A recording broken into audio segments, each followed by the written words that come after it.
Oh boy, oh boy, oh boy, does nothing highlight the step up in difficulty I talked about yesterday in this DLC of Iceborne than doing stuff that's like Master Rank 1 and 2 versus 3.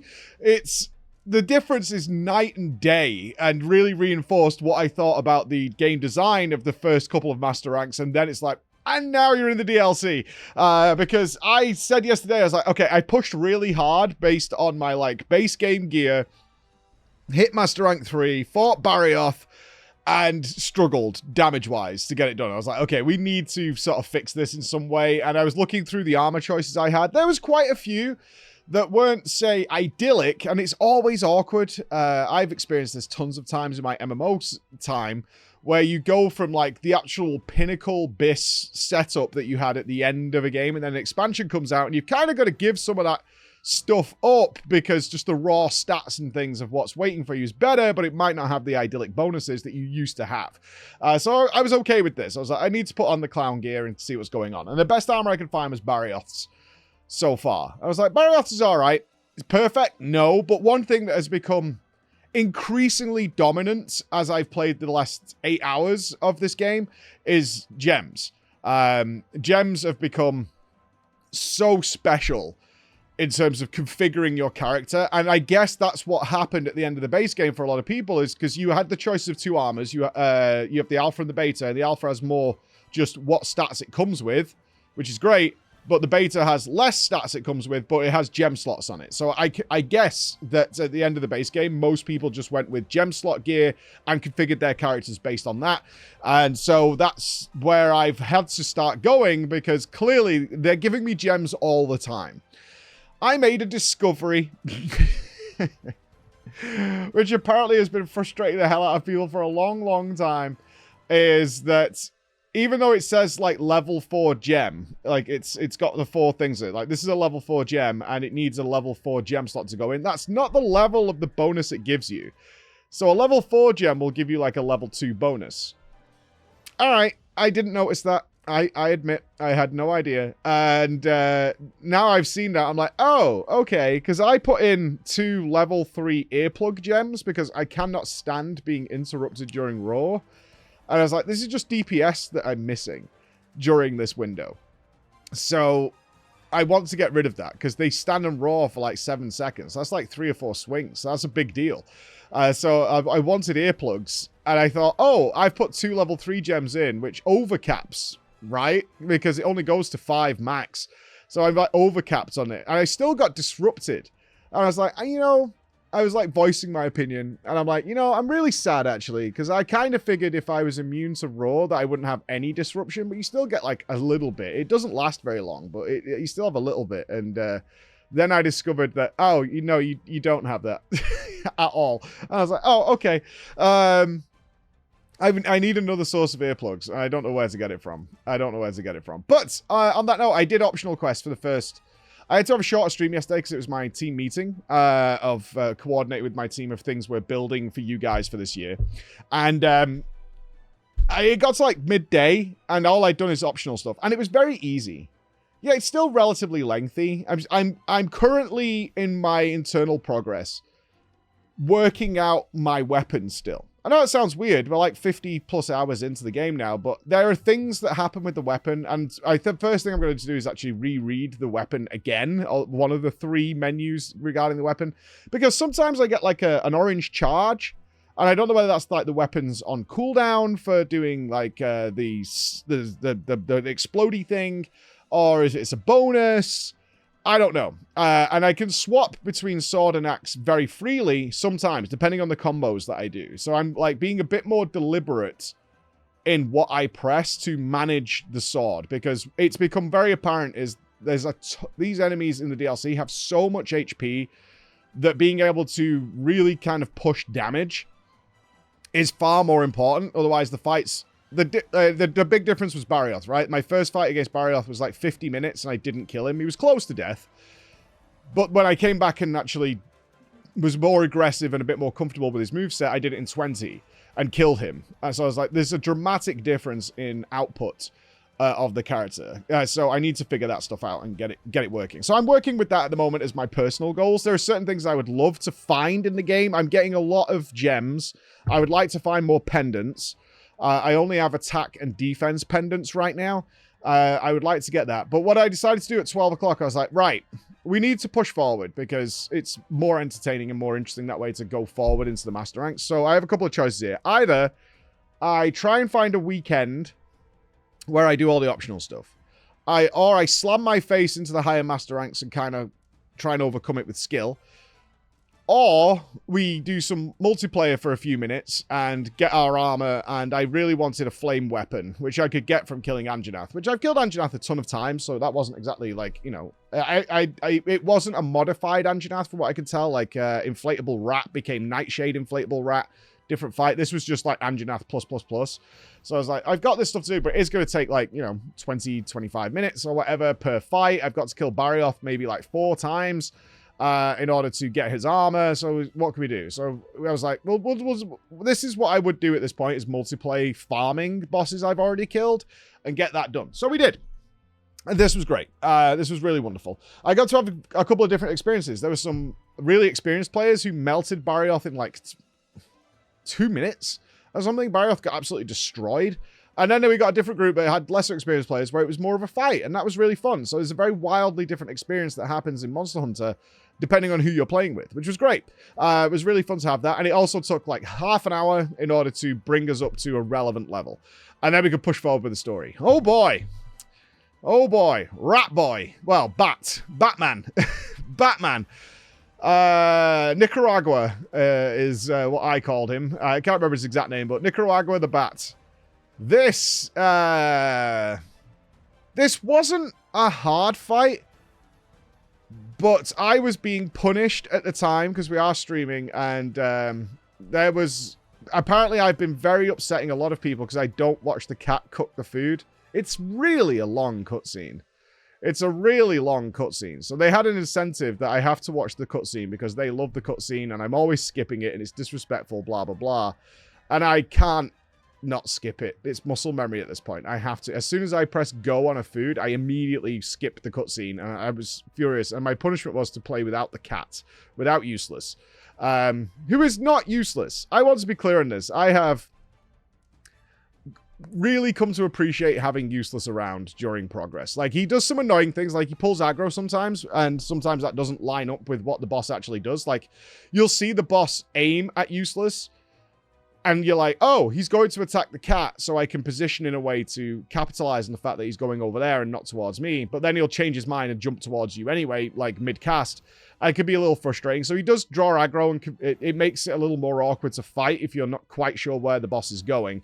But on the other hand, passive healing stations dotted around, being able to call more. Although there's something very weird that happens. I'm not quite sure how it works.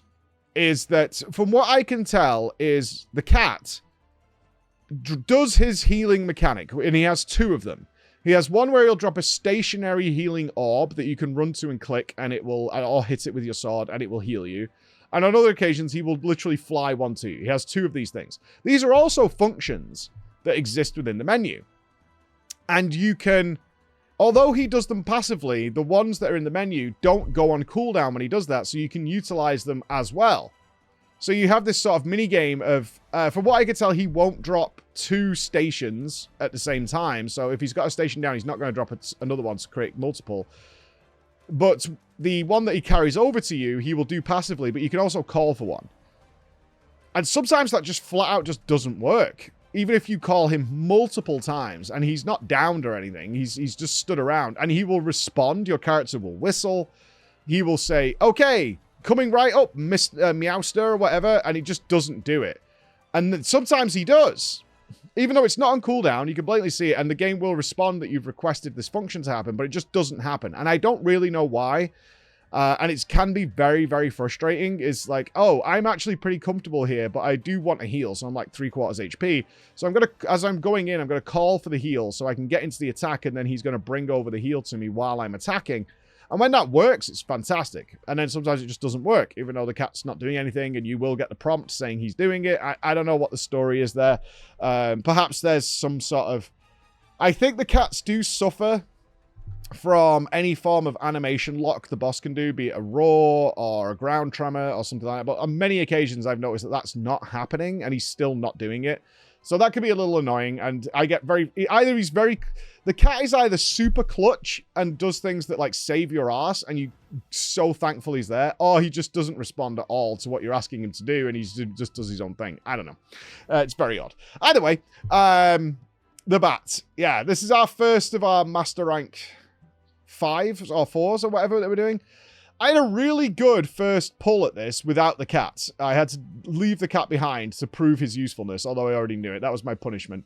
And very nearly killed it. However, he could, even with a full set of fully upgraded Barioth armor, which is Master Rank 3 or 4, he's still, like, if he hit me, it was just massive amounts of damage. I was like, Christ, man. Even with... And I'm now at the point when I go out to kill something in the DLC, I have an armor skin with me, and I have a demon drug. It's, like, not worth... They're so cheap to make, it is not worth playing without them. So I was like, it's just better to have this, because they still hit so hard.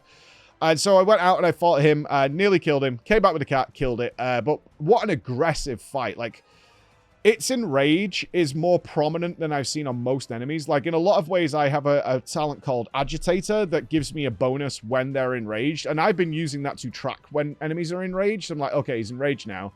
This might be a good idea to trap him or to CC him in some way, to do something. And when this bat enraged, it becomes almost unhittable. It's flying all over the arena. It is going hyper speed, and it is hugely aggressive, like hugely aggressive. It just monsters you, which made it really fun because it wasn't enough to kill you. It's massive amounts of damage, but he couldn't really wombo combo you, which is where it feels a little unfair. If you're just like, I'm chain stunned with this hyper aggressive enemy, and it's also just killing me, right? I didn't have that experience, but it was tense, really tense. I managed to bring him down towards the end of the day, which was where I was at, which then led us to... It's kind of a shorter summary today because we did spend half the day, like, doing optional stuff, which I still want to do because I unlocked some really good stuff. I got, like, harvest box upgrades, food upgrades, which I think I need for the DLC anyway, but there's loads of them. It's give me, I think, something like 13 optional quests are in my, like, quest log right now.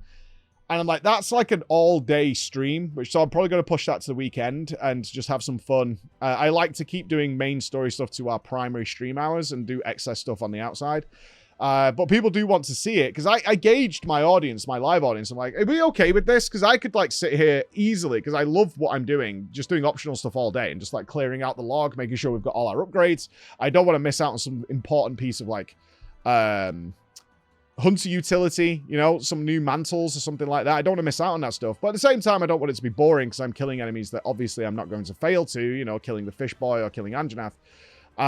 Everyone seemed like okay with it, but we, you know, after a few hours, it's like, we kind of want to push forward here. And I was like, I understand it. I want to do that too. So that's where we're at. And what I did at the end of the day was, there was 2 enemies to kill. The first one was the bat, and then the next one was, I can't remember his name. But I was like, I'm just going to check what it is. I was already, like, really late for things I had to do. So I was like, I'm just going to check what he does. And he was a giant... He was like a scorpion dinosaur. He's an Anjanath that's tail is a sword that sets on fire. And it, like, it's kind of like my switch axe in a way. It, like, heats up and he can stab at you like scorpion tail, right? But it comes from the side, obviously. It's a dinosaur. But, like, you get the idea. And then he, like, eats the tail to, like... I assume he's, like, either putting it out because it's hot, or he's absorbing the fire to breathe at you. And after that, I think I'm going to fight... I remember something. So this is my first time playing Monster Hunter World, obviously. You guys know that. However, there was some streamer controversy, I think about 6 months back, or maybe a year at this point, with a streamer that was faking killing a Monster Hunter World boss, and it was a big blue dragon. And that's what's coming up, Velkhana. And I'm like, oh, I think I'm at that point where that girl was faking the stream to kill that dragon. And I seem to recall when people were trying to describe the situation that, like, it's one of the harder bosses in the game. And I'm like, okay, we're up here now. But gladly, I have built my fire weapon, which I assume is good against a frost dragon. Should be, right? It's a frost dragon. So that's where I'm up to with our next play session, is to defeat Scorpion Dinosaur Boy. And then I assume once we kill these 2 lieutenants that we're then going to fight the big blue Iceborn dragon. Like, it's kind of the namesake. I remember they described it as like, he is Iceborn. I'm like, ooh, they said the thing. They dropped the name. So that's where I'm up to. In terms of upgrades and stuff, not really much I can do, I don't think. I'm kind of at my gear level, and I think more it's about now prepping gems to combat what's coming up. One thing I did discover is that I actually became completely rock bottom poor. I had no money whatsoever. This was actually in a previous stream, but I didn't bring it up yesterday. And there's a button that says sell all trade wares, and I didn't know about it. And then I clicked it, and I ended up with 200,000 money. Probably I've been building this up since the start of the game and not realized it, and was dirt broke. But not that money's hard to come by. You get vouchers to like double your money. You do one mission, you tend to have like 50k or something. But the upgrades are getting very expensive. And it turned out I actually had tons and tons of money just sat in my inventory not being used. So that's a bonus. That's a bonus. It seems to have solved that, at least for now anyway. At least for now. And I also did the Steamworks. This was another punishment, is I had to play the Steamworks. Initially I was not interested in doing a minigame. But I got punished again for skipping the cooking cutscene. It was like, you have to do the Steamworks. It does give a lot of rewards, but it's a little, I don't know, it's a little tedious compared to going out and fighting giant monsters. It went on for a really long time with lots of cat animations and all that. And the cat thing I don't get. I don't get the cat thing. It's part of the game. It's fine. It's whatever. Just, you know, cats and dogs. I'm a dog guy. I like dogs. I prefer the dogs. Interesting enough, though, we have been speaking to the people at Monster Hunter. They're very interested in what we're doing because we're giving that sort of, like, honest feedback. And this might be things that they utilize in the future. It's like, oh, why didn't you know about the tent in the camp? We thought this was obvious. And it's like, well, you don't know that until you go and use it. So if the player doesn't go and click on it or browse the camp, which some people do, obviously a lot of people explore every nook and cranny, and then some people don't. I didn't. And therefore I just didn't know about these things. And they're like, oh, it's kind of vital to the game. It's kind of important. I'm like, yeah, it's kind of important. Things like that are going on, which is really fun. And hopefully with Monster Hunter Wilds, we're going to have a really good time. So stay tuned for that as well. All right. So I'll see you again. Bye, guys.